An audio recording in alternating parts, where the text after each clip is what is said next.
Hey folks, welcome back to the channel. So we're back on the Squier bullet build. This is part 2 in the series, and if you remember last time, I was working on fitting the pick guard and shielding the cavity here, just so that you can see where things stand at the moment. I do have the pick guard fitted. All that required was filing a little bit off of the edges here and just kind of fine-tuning that. I had a little round file that I used in the corners and obviously flat file for the sides. It's really fitting quite well now, and I've got all my shielding done in the cavity here. I'll get a still picture of that for you so you can see it a little bit better. I actually had to do a little bit of routing, and the reason was I went ahead and test fitted my pickup into my pick guard, which that, by the way, required me to just take a razor blade and just barely enlarge this opening.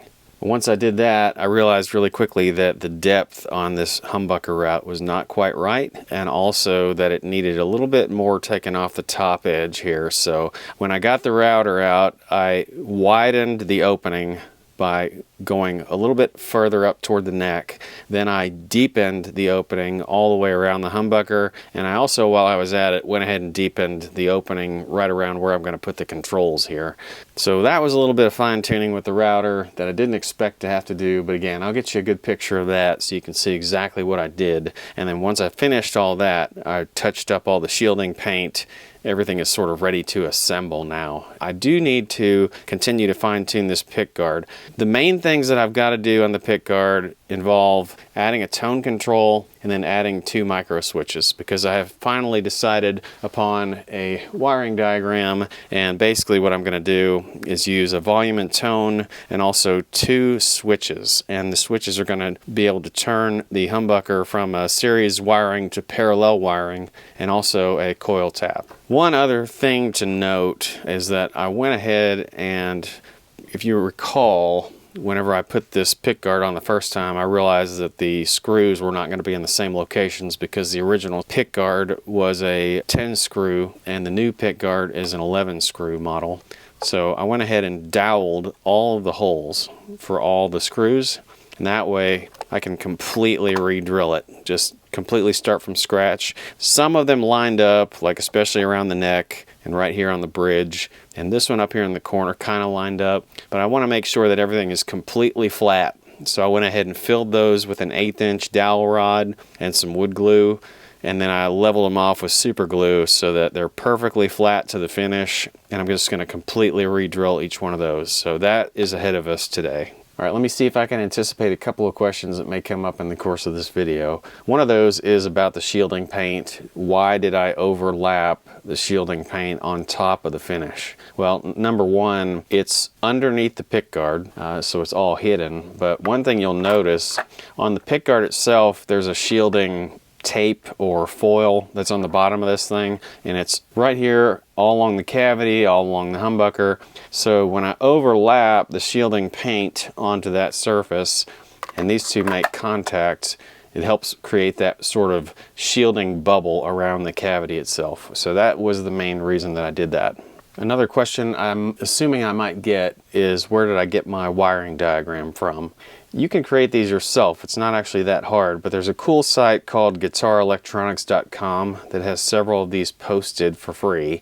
They also sell custom wiring diagrams if you actually want them to make you one, but this one was actually already sort of what I wanted. The only difference between what they posted and what I'm going to do is I will add a treble bleed circuit here on the volume pot, but that's a pretty straightforward mod. Everything else is basically what they've posted, so that's a cool site.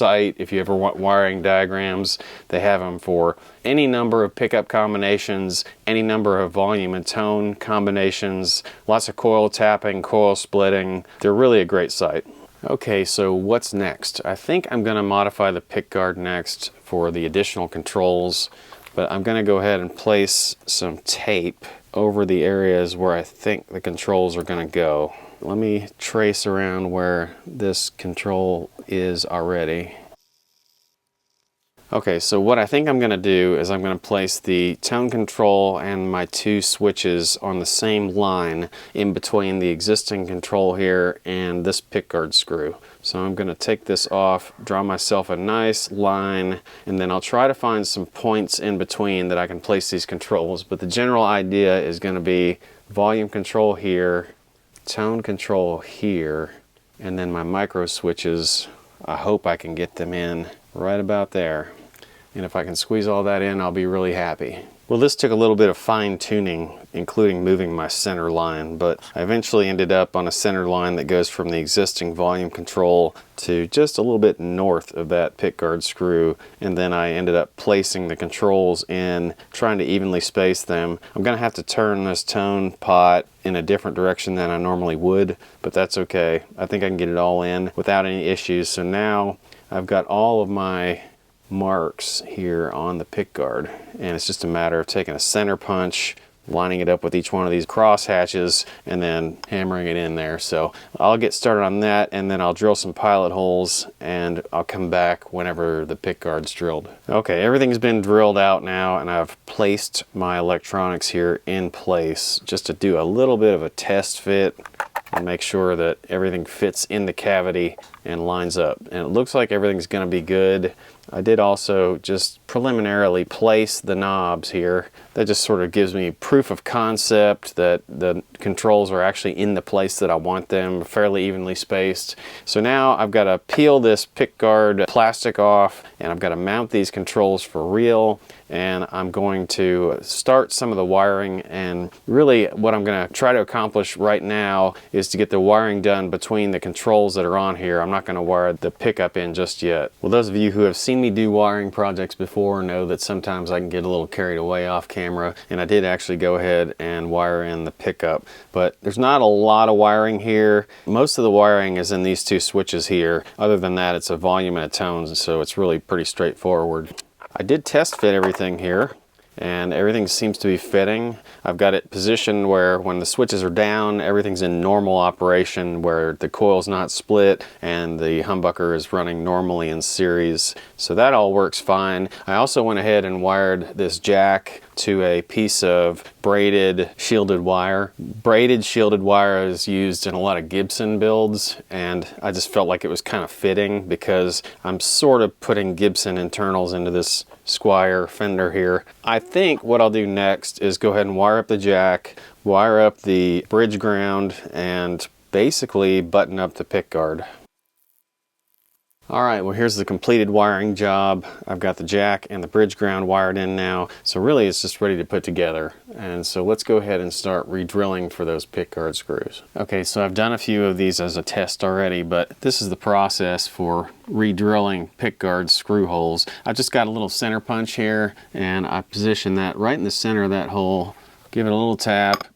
That gives me a nice little divot. Then I'll drill myself a 1/16 inch hole, and then install the screw, and that's all there is to those. And I tend to go from the inside of the pickguard out, or out towards the edges, the corners, you know, so that like if I'm approaching a corner like these, I'll tend to put these screws in first so that everything sort of spreads toward that corner as I'm installing.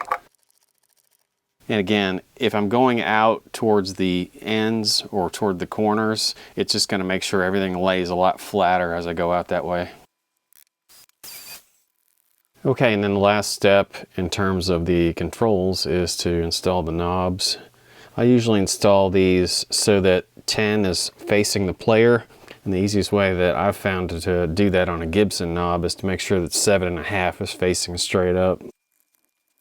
Alright, well my knobs and my electronics are all looking really good now. I think next we're going to move on to installing a set of tuners and probably doing a bone nut. We're coming up on 10 minutes again, so I'm going to call it an episode for today, and that bone nut is going to be quite a lot of work, to be honest with you, because I'm going to do it from a blank. That'll be another episode for this thing. Hopefully that's the final one, and we'll wrap this thing up. I appreciate you guys hanging out with me through this build, and as always, be sure to check out my other videos. I really appreciate all the likes and the comments. I really appreciate the subscribers. Check out my Amazon links, and I'll see you guys next time. Thanks.